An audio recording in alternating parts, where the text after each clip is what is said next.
Boa noite. Boa noite, Miriam, Rafinha, Monique, Ibis também acabou de entrar, Maurinha, querida, Raquel, a Railane, maravilhosa, Nordeste presente. Boa noite, gente. Hoje o nosso bate-papo é com o Coronel Ibis. Ele foi, né, comandante da PM no Rio de Janeiro, mas é um cara que vem trazendo toda uma construção de um debate de uma política pública de segurança pautada na dignidade humana. Então, nessa semana, em plena pandemia, a gente viu que explodiu casos de letalidade policial, de violência policial. Então, vai ser importante conversar com o Ibis agora, para que a gente possa ter também uma avaliação dele, do que isso tudo representa, do que isso tudo demonstra daquilo que deveria ser prioridade no governo não é, né? A gente está tendo um governo do estado do Rio de Janeiro passando por um problema concreto no que tange a saúde pública, né? Muitos contratos aí superfaturados, enfim, licitações, na verdade falta de licitação, né? Justamente por conta das urgências. Isso representou aí uma possibilidade grande de o governo do estado celebrar contratos completamente fraudulentos, sem transparência, e isso reverberou concretamente no atraso aí dos hospitais de campanha no Rio de Janeiro. Enquanto isso, a gente tem mais de 25 mil pessoas mortas no Brasil, no Rio de Janeiro. O Brasil é o epicentro hoje, né? E o Rio de Janeiro já tem um número maior de mortes do que a própria China. Então, isso demonstra o quanto que a gente precisa falar de política pública, falar que nesse momento de pandemia a prioridade máxima deveria ser salvar vidas e não fazer operações policiais que fragilizam ainda mais a favela e a periferia. Vou colocar aqui para vocês também o quanto que foi importante ontem a não federalização, né, das investigações sobre o feminicídio político de Marielle Franco. Importante porque foi uma vitória da família junto com os movimentos sociais, junto de mais de 150 mil pessoas que assinaram contra a federalização das investigações. A gente sabe o quanto que a gente precisa ser cauteloso nisso, né? A Polícia Federal, ela está numa situação muito delicada nesse momento em que o presidente da República quer emparelhá-la para se tornar uma polícia política, e o quanto que a gente teria aí de prejuízo concreto com relação à investigação do caso de Marielle Franco e Anderson, caso fosse federalizado. Então a gente tinha muito essa preocupação. Então foi uma vitória da família, uma vitória dos movimentos que se uniram à família nesse momento para enfim, passar um abaixo-assinado e mandar todo um recado também para os ministros, né? E interessante falar em ministro, um dos ministros no argumento do seu voto, né, na sua justificativa contrariamente à federalização do caso, ele utilizou o conceito que eu tenho trabalhado muito em cima de feminicídio político, a partir do que foi a execução sumária da Mari. Então foi interessante porque toda a justificativa dele, ele trouxe a nossa formulação para que a gente possa pensar, né? Infelizmente a Marielle não foi a primeira e nem será a última a sofrer uma situação como essa diante do que está colocado, do avanço da violência política, do avanço também para aquelas, né, que se colocam na linha de frente da política. Então a gente precisa nomear o que de fato aconteceu com a Mari, e também no direito, né, no campo do direito, aquilo que não se nomeia, não se denomina, não existe, a gente precisa dizer que o feminicídio político ele existe, ele é extremamente construído num cotidiano também de violência política. Então, gente, eu já vou convidar aqui o nosso querido Ibis, que tem uma experiência enorme. Vi que o Freixo também já passou por aqui pela nossa live.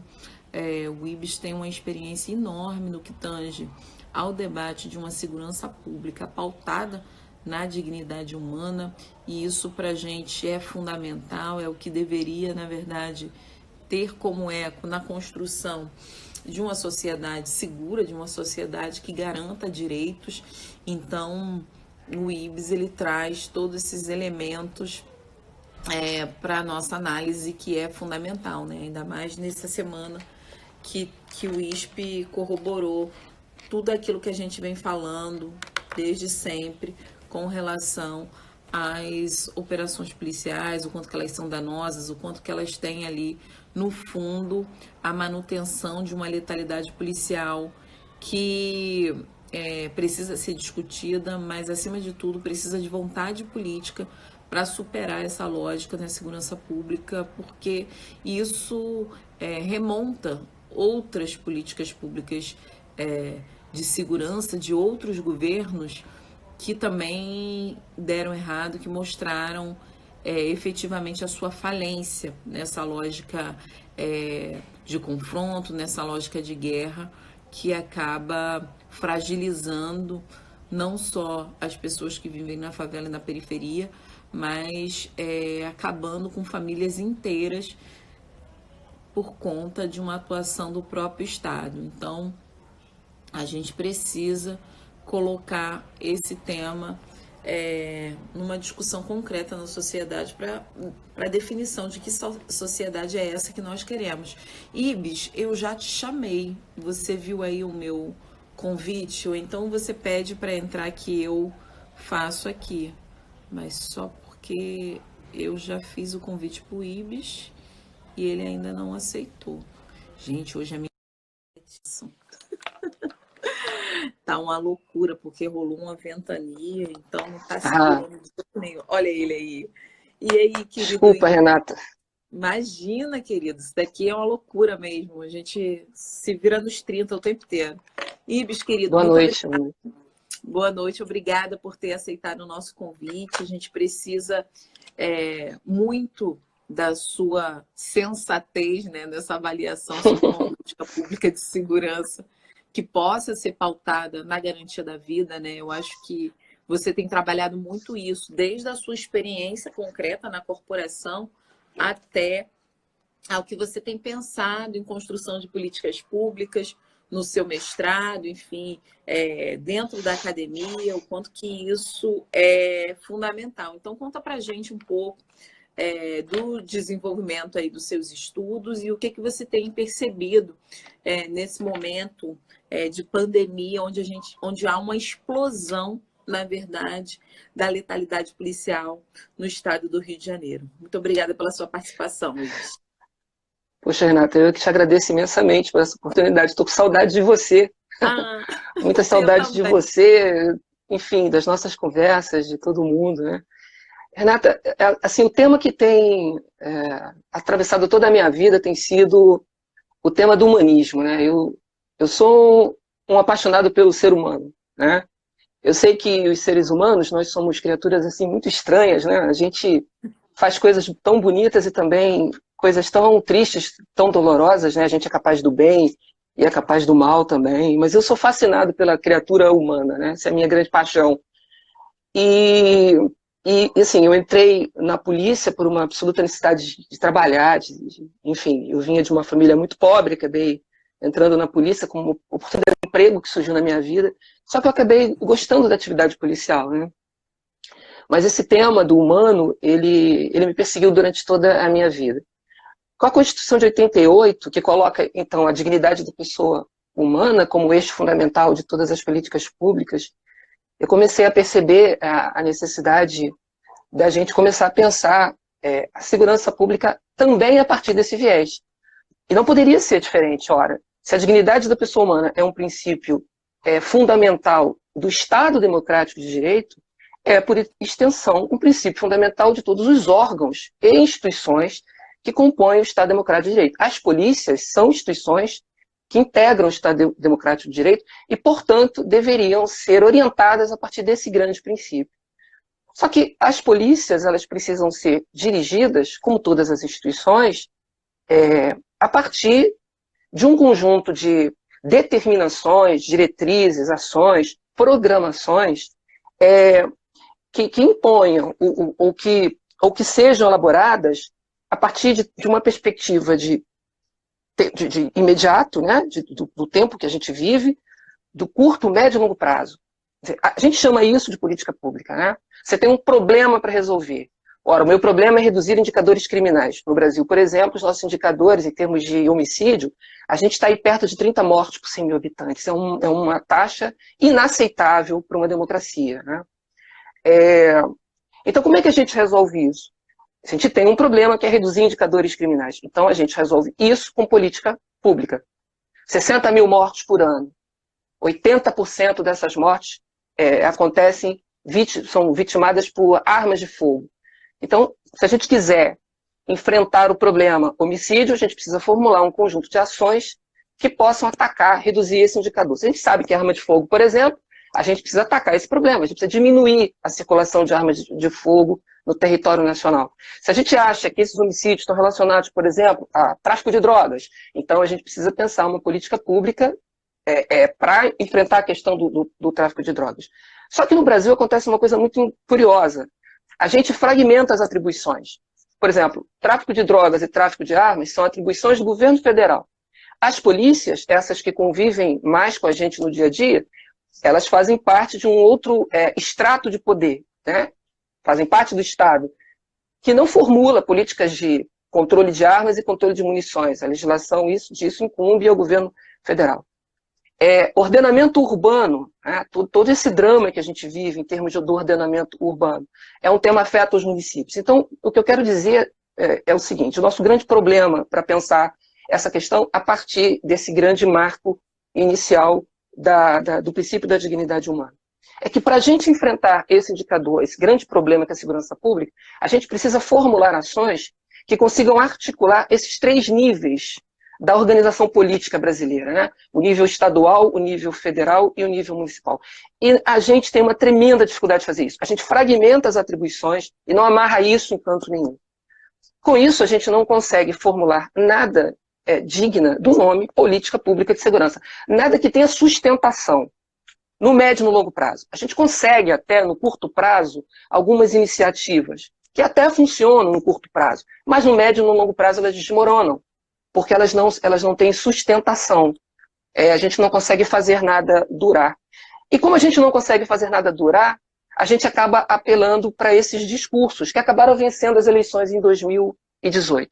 Esse discurso da guerra, esse discurso da força, que faz sentido para muitas pessoas. Ora, se o tráfico de drogas é um problema, se o tráfico de drogas está armado na periferia, para muitas pessoas faz sentido que a solução passe por armar as polícias, jogá-las, arremessá-las nessa guerra inútil, que no final das contas não nos leva a lugar nenhum, a não ser aumentar mais ainda a violência. Agora, esse tipo de iniciativa heróica, né, encontra muito apelo num determinado tipo de política, né, que a gente está vendo aí, que ganhou as eleições, e acaba fazendo sentido para muitas pessoas. Mas sem política pública, a gente só vai colecionar fracassos. Né? E a gente vai ter polícias cada vez mais violentas, como as nossas estão se revelando, né? Os números do ISP aí mostram isso claramente, e nós não vamos chegar a lugar nenhum, a não ser na elevação dos níveis de corrupção das nossas instituições policiais, porque a corrupção é o outro lado da moeda da violência policial. Né? E isso em última análise, Renata, isso mina a democracia. Isso corrompe a democracia. E eu acho que é isso que está acontecendo hoje. Nos últimos 33 anos, a nossa Constituição já vai fazer 33 anos, nós não conseguimos equacionar a segurança pública nos marcos do Estado Democrático de Direito.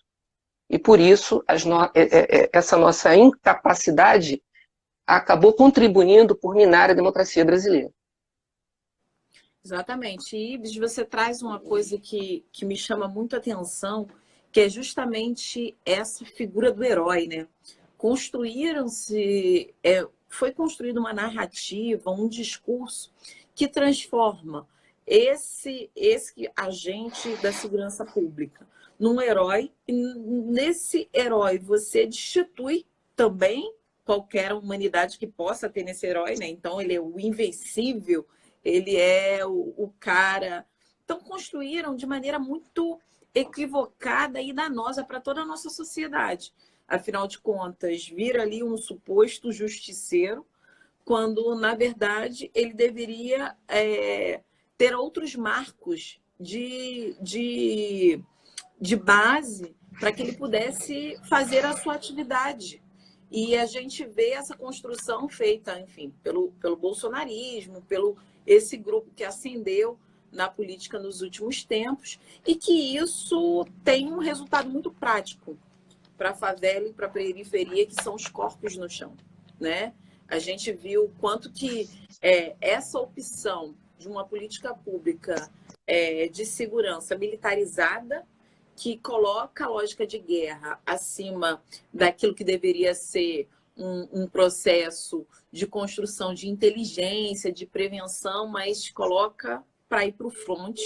E a gente observa que, assim, em nenhum país do mundo você tem a generalização de operações policiais como a gente tem no Rio de Janeiro. Acho que nem no Brasil a gente tem tantas operações policiais. Então, a gente viu que só num curtíssimo período de março até maio, a gente teve mais de 200 operações policiais no Rio de Janeiro. Estou falando março, início da pandemia.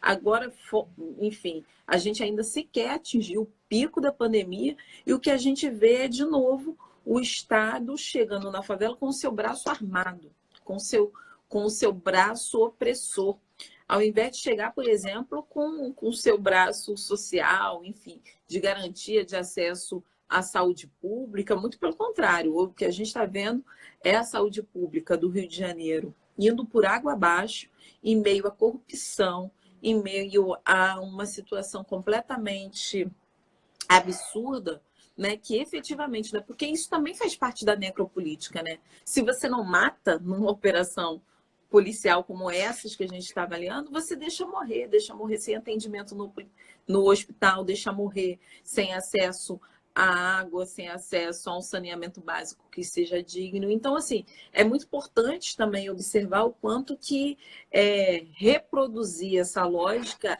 na verdade, reproduzir uma política completamente ineficiente, não é mesmo? Renata, você toca num ponto central, assim, porque o heroísmo tem tudo a ver com a morte. O heroísmo é um tema muito caro à humanidade, né? A humanidade precisa de heróis. Por que a gente precisa de heróis? Porque a gente sabe que vai morrer. Nós somos a única criatura nesse planeta que sabe que vai morrer. A gente carrega. O Schopenhauer tem uma frase que eu adoro. O Schopenhauer diz que o homem, ele define o homem assim: o homem é um animal que carrega o cadáver nas costas. Nós sabemos que vamos morrer, e isso é um peso insuportável. A gente só não pira porque a gente esquece. A gente só consegue rir porque a gente esquece que vai morrer. E pode morrer a qualquer momento. O coração da gente pode parar a qualquer momento. Eu não tenho nenhuma garantia que eu vou atravessar o dia de hoje para amanhã. E, no entanto, eu consigo sorrir. Nós todos. É por isso que a gente precisa do heroísmo. Porque o herói é alguém que nos convida a esse desafio, né? Todo o passado humano está pontuado pela figura do heroísmo. A morte, ela precisa desse herói, né? Para poder ajudar a gente a suportar essa verdade associada à finitude. Esse é um discurso muito covarde também por isso. Ele apela a uma espécie de memória da nossa espécie e, ao mesmo tempo, utiliza essa memória como estímulo para a guerra, como política. No Brasil, Renata, drogas e armas, elas só constituem um problema quando elas estão na favela. O fuzil não é um problema quando ele sai dos Estados Unidos ou dos grandes países que fabricam, que ganham dinheiro vendendo fuzis e munições. Não é um problema, só é um problema quando chega no território da favela. Tanto não é um problema que hoje, assim, uma das primeiras providências do atual governo federal foi justamente flexibilizar o acesso a armas e munições. Armas e munições não são hoje um problema para o governo. Quanto mais circulando, melhor. Né? Eles só surgem como problema quando eles estão na favela. Então, como não tem política pública, qual é a solução, como não tem política pública desde o governo federal para enfrentar de uma maneira decente, inteligente e razoável o problema da violência? O que sobra é a polícia. Na cabeça dessas pessoas, a polícia é o remédio para a violência e para a insegurança. Mas é essa polícia, é esse tipo de atividade. É você pegar a polícia e transformá-la numa máquina de guerra. Então o heroísmo, ele surge também como uma espécie de estimular o policial a fazer guerra e suportar esse tipo de uso. Porque a guerra precisa de uma subjetividade capaz de fazer guerra. E o heroísmo entra aí como uma espécie de bálsamo para enganar os nossos policiais e, de alguma maneira, brutalizá-los. Né? Porque é isso que está em jogo. Onde tem guerra, onde não tem política pública e tem guerra, tem brutalização do ser humano. Tem a transformação de homens em máquinas, capazes de matar e capazes de morrer. Tem, portanto, corrupção, Renata. Porque tem uma diminuição do ser aí, tem uma diminuição da humanidade aí. E esse policial que se entusiasma com a guerra, ele não vai se afetar diante da morte. Né? E quando alguém deixa de estremecer quando mata, ele está a um passo de se tornar alguma coisa que já não é mais totalmente humano. Ele anda como homem, fala como homem, mas dentro dele tem uma pedra. Né? Então, para que ele use isso para finalidades próprias, para ganhar dinheiro, por exemplo, e a milícia surge também como uma consequência desse fenômeno, é um passo. Ora, por que não? Então, ganhar dinheiro com toda essa violência. Né? É o outro lado dessa moeda, violência e corrupção. Essas duas coisas estão juntas. Se a gente quiser enfrentar a corrupção policial, a gente precisa enfrentar a violência policial. Tem que diminuir a letalidade. Esse é o maior problema que a gente tem hoje nas polícias. A letalidade policial. E como é que a gente faz para sair desse imbróglio, o Ibis? Porque, assim, no final das contas, a gente acaba que entra governo, sai governo, e não há uma vontade política, efetivamente, de se construir uma outra lógica de segurança pública. Pelo contrário, eu acho que a cada governo a gente tem piorado, né? Eu lembro que é isso, toda a minha infância na favela, pelo menos quando eu estava no ensino fundamental, eu não tinha aquela coisa da minha aula ser interrompida por um tiroteio, ou de um colega meu ser morto dentro da escola. Eu não tive isso, assim.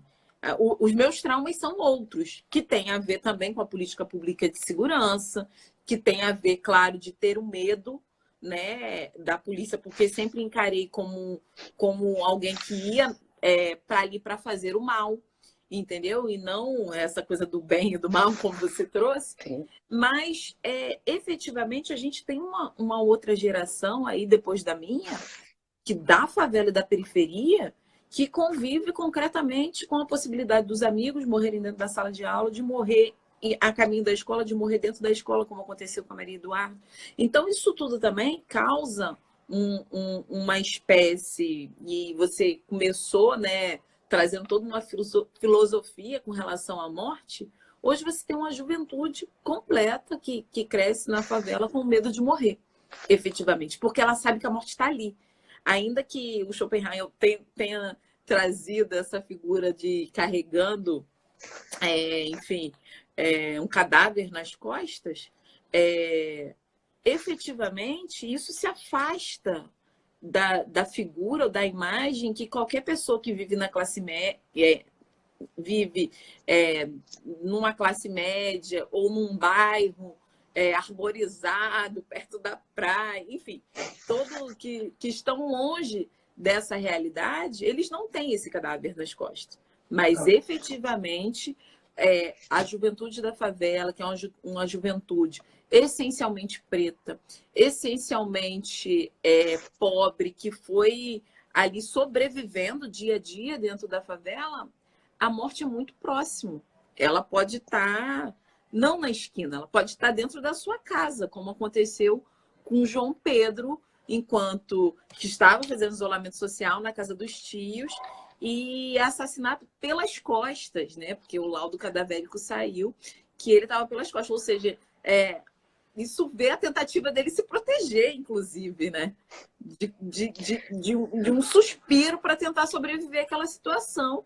E o quanto que é cruel, né? Eu estava comparei até no meu Twitter, comparei um pouco. Olha, o menino João Pedro, ele morre com um tiro nas costas dentro de casa. O George Floyd, né? Nos Estados Unidos, ele enfim, asfixiado no meio da rua, enfim, e o policial tá ali vendo que ele estava perdendo as forças. Então, assim, o caráter do racismo juntado ao que é a força do agente, desse herói, né, do agente policial, também traz um racismo que é fatal, que é mortal, mas, para além de tudo, é covarde e é cruel. Entendeu, Ibis? Então, eu fiz essas duas leituras porque eu acho que, nossa, o racismo estrutural, quem estruturou essas instituições, a instituição polícia foi criada exatamente para a opressão né, naquele primeiro momento, os escravos recém-libertos. Né? Essa é a nossa história no Brasil. Renata, o Brasil é incompreensível sem o racismo. Como técnica de dominação. Aliás, a modernidade, né? A modernidade inventou o racismo como técnica de dominação. Principalmente na sua fase imperialista, de conquista de território, conquista da África, por exemplo, né? Ele entra aí como uma técnica de domínio mesmo, né? E ele tem uma coisa que é muito perversa, que ele convoca a morte, o racismo convoca a morte. E portanto, convoca a guerra também. Né? Onde a morte é convocada, a guerra também é convocada. Porque o racismo ele tem uma ideia de pureza. Pureza. O racismo ele é um discurso que diz assim, a minha existência é impossível junto com a sua existência. Né? Toda essa normalização da exclusão no Brasil, o fato da exclusão, da gente ser um país tão desigual, tão injusto, é impensável. A forma como a gente normalizou isso historicamente é impensável sem esse componente do racismo. A forma como a gente trata a periferia. A principal vítima da violência no Brasil é o jovem negro morador da favela. Quer dizer, essas coisas não são por acaso. O racismo ajuda a gente a pensar como a gente se constitui como povo, e como esse modelo injusto de sociedade que a gente vive, ele consegue se reproduzir sem nos causar perplexidade, horror. É porque, de alguma maneira, todos nós trazemos essa marca, que não nos impede de nos escandalizarmos diante desses dados. Você ser negro, sexo masculino, e conseguir morar em favela, e conseguir passar de 20 anos de idade, você tem que levantar as mãos para o céu. 20 anos de idade é a idade mais perigosa para um brasileiro ter, se ele for negro e morador da favela. Isso daí não é acaso, isso aí é história. Né? A gente vem reproduzindo esse tipo de modelo de sociedade há muito tempo. E com a Constituição de 1988, que é uma Constituição muito avançada nos mecanismos democráticos, primeiro o ideal de sociedade que ela quer fundar, né? A gente disse lá em 88 que nós seríamos uma sociedade livre, justa e solidária. Nós estabelecemos o desafio de enfrentar a desigualdade no Brasil. Nós dissemos em 1988 que a dignidade humana, a vida digna, seria um princípio estruturante de todas as instituições. Nós construímos um capítulo só para tratar de segurança pública. Renata, nós fomos essa Constituição, e a primeira a ter um capítulo sobre segurança pública. Mas, Renata, nós levamos 30 anos para regulamentar esse artigo. É inacreditável e surpreendente dizer isso. Nós levamos 30 anos. Nós fomos regulamentar isso no governo Temer. No governo Temer, em 2018. Um governo que eu não preciso dizer aqui, né, muito questionável, né, sob todos os pontos de vista. E no ano de eleição, a gente resolveu disciplinar um tema com essa complexidade, segurança pública, no ano de eleição e no governo Temer. Por que era importante disciplinar isso? Porque em 88 a gente criou um modelo, mas a gente não institucionalizou o modelo. A gente não transformou todas as instituições que deveriam dar uma resposta para o direito, para a segurança pública como um direito, nós não conseguimos fazer essas instituições se transformarem num sistema.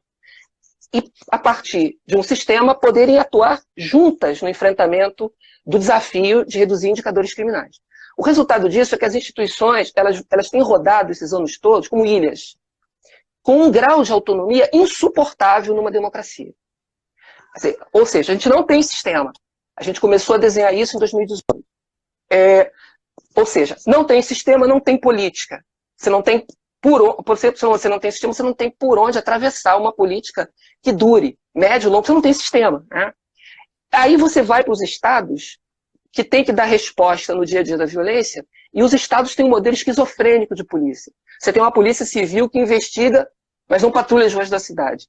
E tem uma polícia que é militar e patrulha 24 horas as ruas da cidade, mas ela não investiga. E para complicar o cenário, você tem uma política de drogas centrada na guerra às drogas. Então, olha, a polícia não tem política, não tem estrutura, de cima para baixo. E as polícias rodam com autonomia. Porque na cabeça desses caras, política pública é deixar as polícias trabalharem. É dar autonomia para as polícias. Elas sabem o que vão fazer e fazem. Só que essas polícias são fragmentadas. A PM ela não trabalha com investigação. Quando a determinação é a guerra às drogas, e essa polícia não trabalha com investigação, ela vai ser empurrada para responder a essa demanda, onde ela pode surpreender quem está cometendo o delito em flagrante. E onde isso acontece? Não é num bairro nobre da Zona Sul, porque a polícia não passa na cancela, não passa na guarita, porque o porteiro lá vai exigir um mandado judicial. Isso acontece na periferia e acontece na favela. Então, essa máquina de guerra que as polícias se transformam, em última análise, né, desconsiderando a dignidade da pessoa humana como princípio fundamental, ela é fruto da ausência de estrutura, da ausência de uma política pública e de um modelo esquizofrênico de polícia, que no final da história acaba transformando, obrigando a polícia que está na rua a permanecer 24 horas em busca do flagrante. E esse flagrante ela vai tentar encontrar na favela. Então a droga que não era problema só passou a ser no território. A arma que não era problema e não foi enfrentada de uma maneira conveniente só passa a ser enfrentado a partir dessas ações terríveis e, na maioria das vezes, desastrosas, que são essas operações policiais. E, além de tudo, Renata, tem faltado controle. A gente não tem ouvidoria, o Witzel acabou com isso. A ouvidoria, que era um controle externo da polícia, o Witzel acabou assim que assumiu o governo, fragmentou mais ainda as polícias, transformou as duas numa secretaria, e a gente não tem controle externo, porque o Ministério Público tem sido uma instituição que é o fiscal da atividade policial, tem sido, para dizer o mínimo, tímido, no sentido de assumir essa atribuição como fundamental para a democracia. Então, com isso, a chamada guerra ao crime acaba, Renato, se transformando em guerra aos pobres. O racismo, em última análise, ele convoca o direito de matar. Né? E o resultado é esse aí, 177 mortos pela polícia em um único mês, em abril, só no Rio de Janeiro. Né? Exatamente, eu acho que é isso, e contar esses mortos, né, é impressionante, porque a gente teve no ano passado todos os recordes possíveis e imagináveis no que tange ao aumento da letalidade policial. A gente também teve recordes no que tange à saúde mental desses policiais, porque também, né, Ibis, é uma linha muito tênue, né? É claro que quando olha a tropa é essencialmente pobre, negra, também vem desse lugar da favela, da periferia, e vai ali naquilo que o Freixo diz, homens de preto, matamos homens pretos, e quase todos pretos, né? Uma coisa assim que o Freixo faz a construção.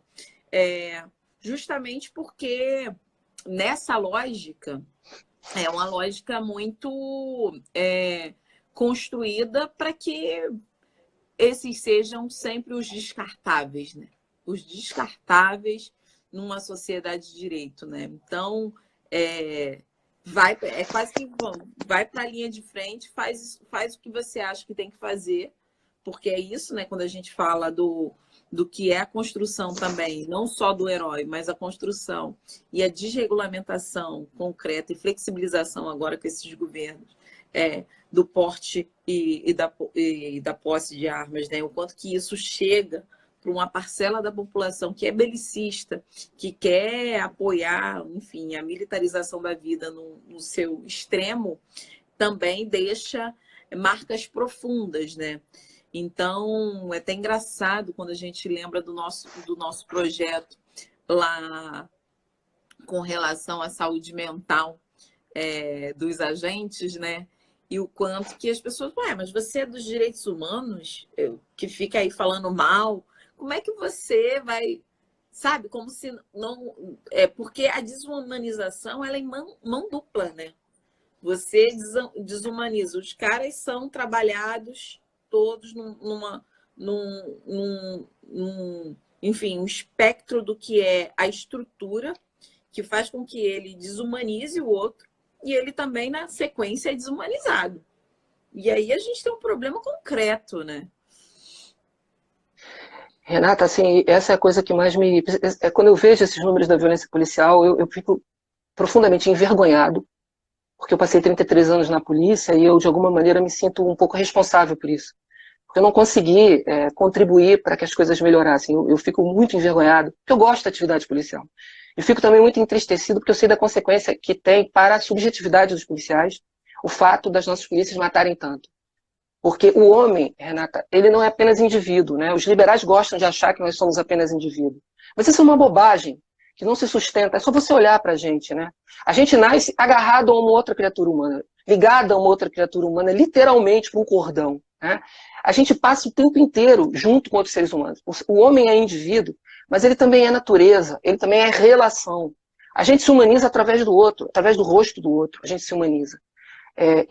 Quando você mata, você viola essa integralidade do homem, né? Você interrompe essa relação, ou essa possibilidade do rosto do outro te humanizar, né? Uma polícia, quando alguém mata um outro ser humano, mata alguma coisa dentro de si também.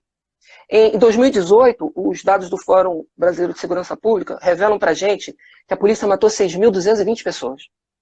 As polícias brasileiras, né? Em um único ano, 2018. O relatório de 2019, né? Que a gente não tem ainda o de 2020.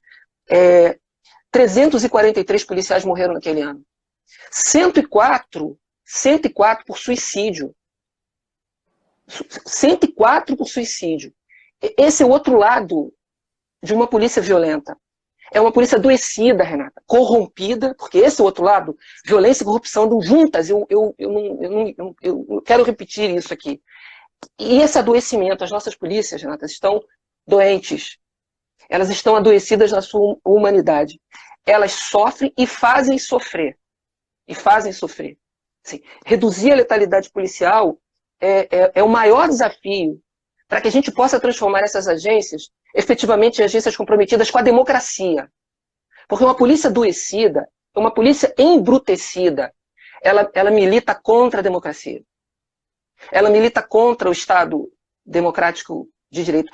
Ela, ao invés de ser uma promotora, uma garantidora do Estado democrático, ela passa a ser, porque ela tem a sua subjetividade violada, ela acaba sendo embrutecida, ela acaba sendo uma ameaça. Portanto, assim, um movimento no sentido de fortalecer a democracia deve passar pela redução da letalidade das polícias, né? Pela adoção de políticas públicas racionais, razoáveis, e pelo controle da letalidade policial em nome da própria dignidade humana dos policiais. Muitos policiais não conseguem entender, porque eles estão tão contaminados com essa ideia de que a gente vai resolver o problema do crime com guerra. Eles são tão contaminados por essa ideia de heroísmo. Aliás, não é só os policiais, a sociedade como um todo, né? O sucesso do filme Tropa de Elite mostra como a nossa sociedade é seduzida por esse discurso cretino do heroísmo, né? É uma instituição Renata, que precisa muito do nosso olhar. Porque a direita não tem esse olhar, porque parte de perspectivas equivocadas do individualismo, da instrumentalização da polícia como máquina de guerra, e como máquina de guerra também como mecanismo que acaba contribuindo para essa dominação de classe, né? Para você utilizar as polícias e o próprio sistema de justiça criminal como modo de administrar a pobreza, de administrar a exclusão. E nós mesmos, na esquerda, durante muito tempo, nós não tivemos o olhar que deveríamos ter com relação aos nossos trabalhadores da segurança pública. Eu acho que a gente, que poderia ter contribuído para um debate de segurança pública numa outra perspectiva, a gente deixou de fazer isso, o que permitiu, de algum modo, que as nossas polícias fossem capturadas pela direita e, no final, pela extrema direita. E o resultado é essa tragédia aí, a maioria das nossas polícias apoiando essa pessoa que está governando o nosso país e que não tem nenhum compromisso com a democracia, muito pelo contrário, o que aumenta muito a minha tristeza, né? Por sinal. Pois é, eu acho que quando você diz o quanto que... E vira uma captura fácil, né? Fácil, porque no final das contas comete-se, é um instrumento hoje da opressão, né? Ela é criada como um instrumento da opressão, investe essa farda nesse sentido também. E isso é muito cruel para todo mundo, E não é só entristecedor, não. É a lógica que a irracionalidade em pensar o que seria uma estrutura de Estado, que seria um Estado provedor e garantidor de direitos, também não garante direito para ninguém, né? No final das contas é isso. Quer dizer, garanto o direito daqueles que têm propriedade, garanto o direito daqueles que estão numa elite política e econômica, justamente para eles continuarem dominando o Estado da forma que dominam, na forma de quase que capitanias hereditárias, né? Dentro das estruturas de poder na nossa sociedade. E isso é muito sério, Ibs, é muito sério. E a gente vê não só isso sendo transformado em tragédia, porque tragédia era aquilo que a gente poderia, que a gente não pode evitar, né? Tragédia é uma coisa que você não pode evitar. E no final das contas, a gente vê que isso tudo é um plano traçado para ser de fato assim, para ser essa construção em termos de política. E é mais problemático ainda, porque toda a formulação, e você mesmo trouxe aqui para a gente essa lógica de uma suposta autonomia, uma separação, então cria duas secretarias que nenhuma se falam, cria também a possibilidade de você não ter mecanismos de controle, então a ouvidoria, que seria fundamental e importante, ainda que em todos os tempos que a ouvidoria funcionou, ainda que a gente criticasse, pelo menos você tinha onde falar, tinha onde reclamar, tinha onde colocar. Hoje nem mais isso.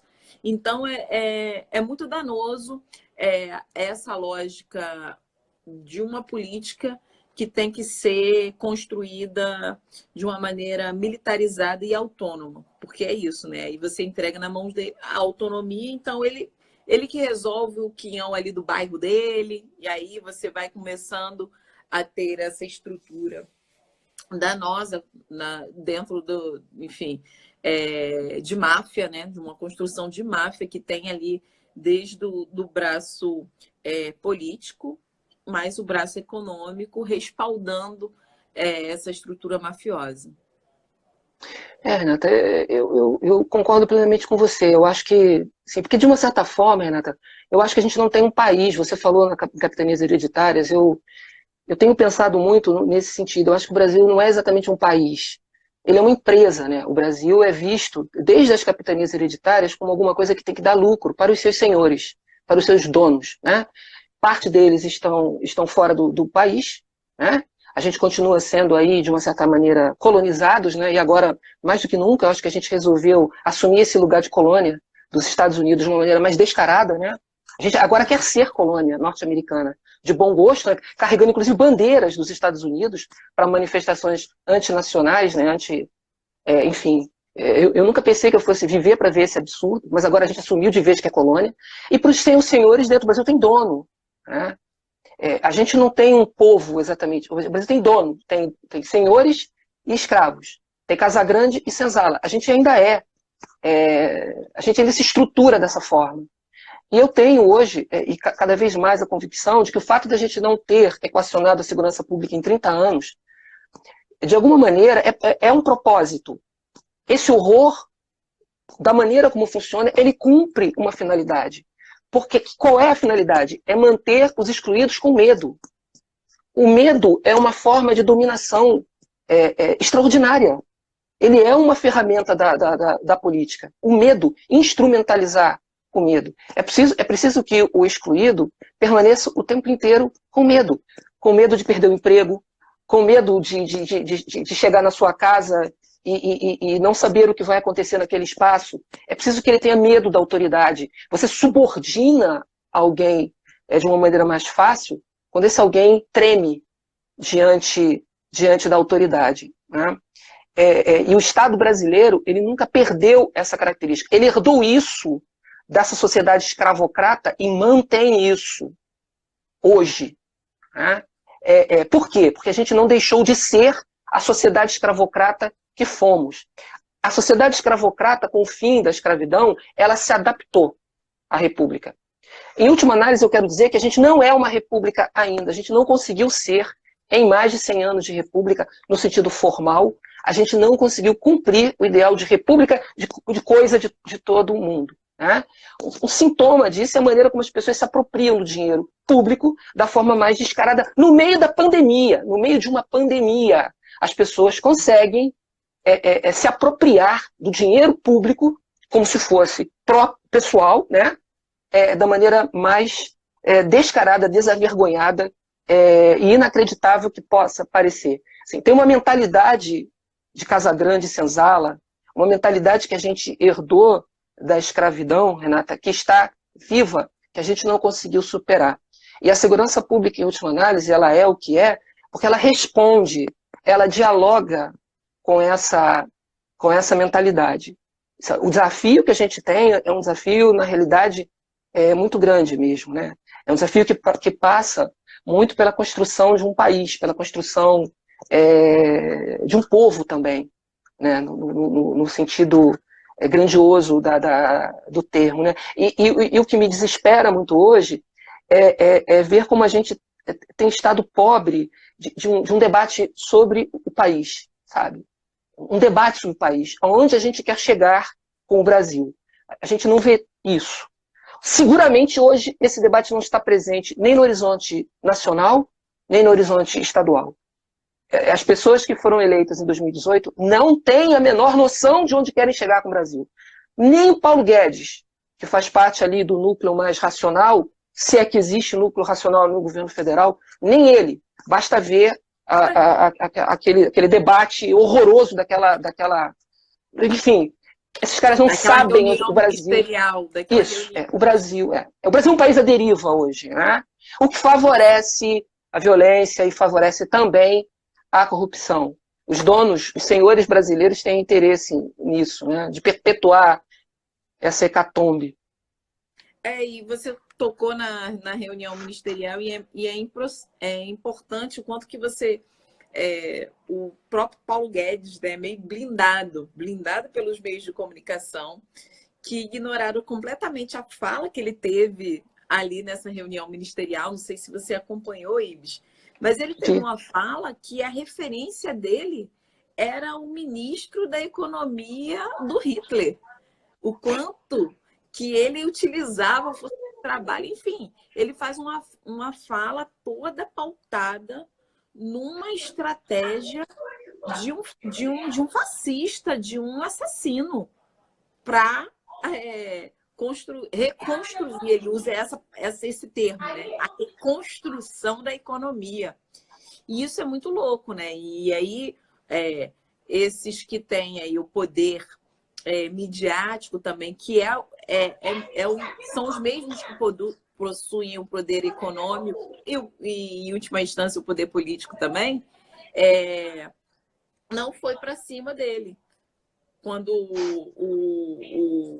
o fascista lá da Secretaria de Comunicação, se eu não me engano, né, colocou lá a frase do Hitler, né, enfim, de um dos caras grandes do Hitler, a mídia chegou em cima. Agora, quando o Paulo Guedes diz que a política dele tem que estar colocada, centrada na reconstrução dos moldes do que fez o ministro da Economia do Hitler, ninguém acha isso escandaloso, né? É impressionante. Ibis, o nosso tempo aqui já está acabando, porque a gente não tem um latifúndio no Instagram, então em 1 hora ele termina e a gente falta alguns minutinhos para a gente terminar. Eu queria que você concluísse essa sua linha de raciocínio, para que a gente possa terminar, e só dizendo para vocês que todas essas lives que a gente tem feito tá no nosso canal no YouTube também. A gente coloca algumas coisas aí no IGTV e todas as nossas ações, né? Importante dizer que nós fizemos representações no Ministério Público Estadual e também no Federal com relação ao que aconteceu nessas últimas mega operações, mas também fizemos uma denúncia na ONU e na OEA no que tange, em especial, o caso do João Pedro. Então, é importante dizer também o quanto que isso é uma construção também que a gente faz de maneira coletiva, que a gente faz de maneira desse lugar, né, Ibis? Desse lugar que a gente está colocado, e eu tenho um orgulho enorme de ter o Ibis aí na nossa equipe, ajudando a gente a pensar uma segurança que seja de fato para todos, né? Que assegure o direito à vida, não é mesmo, Ibis? Muito obrigada, querido. Oh, Renata, eu só tenho que te agradecer essa oportunidade de estar falando contigo, agradecer a oportunidade de trabalhar com você. Não é nem todo mundo que tem a oportunidade de trabalhar com a deputada que votou, né? Então eu tenho uma honra muito grande de fazer parte da tua equipe, porque assim eu tenho assim, a oportunidade também de tentar contribuir para melhorar um pouco as coisas, sabe? Me dói imensamente ver tantas pessoas sofrendo, vítimas da violência, a família do João Pedro, né? Imagino o que esse pai e essa mãe estão passando com a perda desse menino, né? Desse jovem. Isso me dói profundamente, Renata. Não apenas como pai, mas também como policial. Eu me sinto profundamente envergonhado com esse tipo de coisa. E saber que poderia ser diferente, que a gente podia ter uma política de segurança completamente diferente, que pudesse contribuir para a vida com dignidade das pessoas, que pudesse contribuir efetivamente para a harmonia social, para a segurança pública, para a consecução da segurança pública como um direito. Então, eu fico muito feliz em poder tentar contribuir com um pouco que eu aprendi em 33 anos de polícia, para ver se a gente tem um Rio de Janeiro diferente, um Brasil diferente, onde a vida realmente seja um direito garantido e a dignidade do ser humano seja alguma coisa promovida e garantida pelas forças policiais. Esse é o meu sonho, né? De ver uma polícia respeitada pela população, e não uma polícia que as pessoas têm medo, têm desprezo, têm raiva. Eu, como policial, me sinto muito entristecido com isso, e o que eu puder fazer para contribuir para que a gente tenha dias melhores, enquanto eu viver, eu vou fazer. Para mim era muito fácil ficar em casa, curtindo a minha aposentadoria, não apanhando tanto como eu apanho, né? Mas eu acho que eu estaria traindo as coisas que eu acredito. E eu queria muito te agradecer. Caminhar contigo é uma honra. Obrigado, muito obrigado. Imagina, Ibis, a honra é nossa de poder aprender com você, com a sua sensibilidade, com a sua inteligência, com a sua humanidade. Eu acho que a gente aprende muito com você, meu querido.